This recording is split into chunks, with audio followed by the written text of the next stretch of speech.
sat at his breakfast table, smiling, holding a cup of tea. Seconds later, his body was blown apart by a bomb, delivered to him in a neatly wrapped parcel. Nigeria had never seen anything like it. But this wasn't just murder.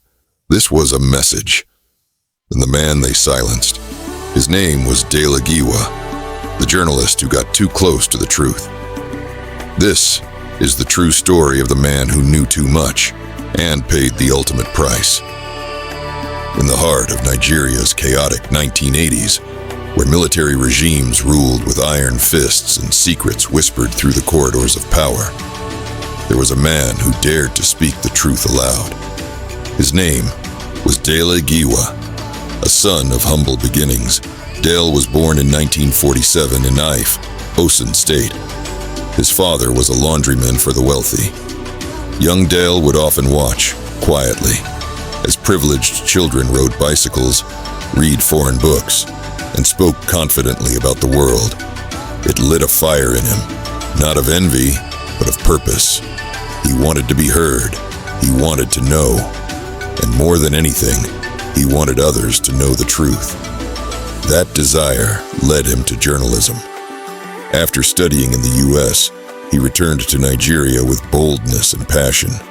He worked at the Daily Times, then moved to Sunday Concord, and later co-founded what would become Nigeria's most groundbreaking publication, Newswatch magazine. But Dele Giwa wasn't your average editor. He believed journalism wasn't just about reporting stories.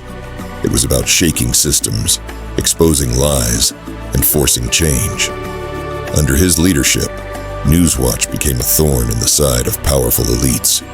Every week, they published hard-hitting exposés on corruption, military abuse, and political manipulation. He was bold, sharp-witted, and fearless. But with truth comes danger. In 1986, Nigeria was under the rule of General Ibrahim Babangida, a military president with a firm grip on power. The political climate was tense. Dissent was crushed quietly. Critics disappeared. And Giwa's work had begun to attract too much attention, too much heat.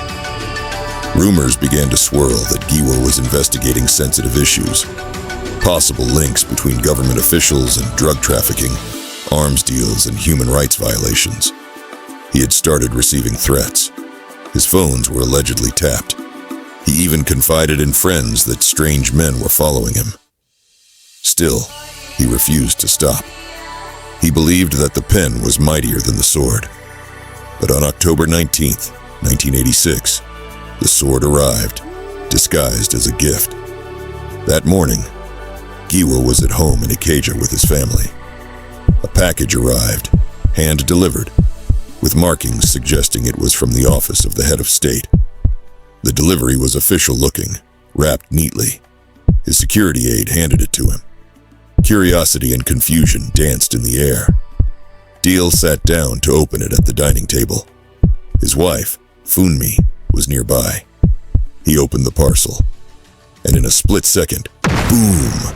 An explosion tore through the room. Windows shattered, the table split, walls cracked. Dele Giwa's body was broken, bleeding, lifeless, his flesh torn by shrapnel. His wife was thrown across the room, injured but alive. The house filled with smoke, screams, confusion. Neighbors rushed in. But it was too late. Dele Giwa was gone. The news hit Nigeria like thunder. A parcel bomb? Who would do such a thing? Why? The government denied involvement. The police seemed confused. An investigation was promised, but never completed. The security services gave conflicting statements. No arrests, no answers, no justice. Years later, some whistleblowers and former officials would claim that Dele Giwa was becoming a national threat, that he had gone too far, that his next story could have exposed the wrong people. But those are just whispers in the dark. To this day, Dele Giwa's murder remains unsolved, the first of its kind, the most symbolic, the most chilling. Yet, what's more mysterious than the murder is the courage he carried in the face of it all. Because Dele Giwa knew he was being watched. He knew his life was at risk. He knew the power he was challenging. And still, he pressed print. Still, he published the truth.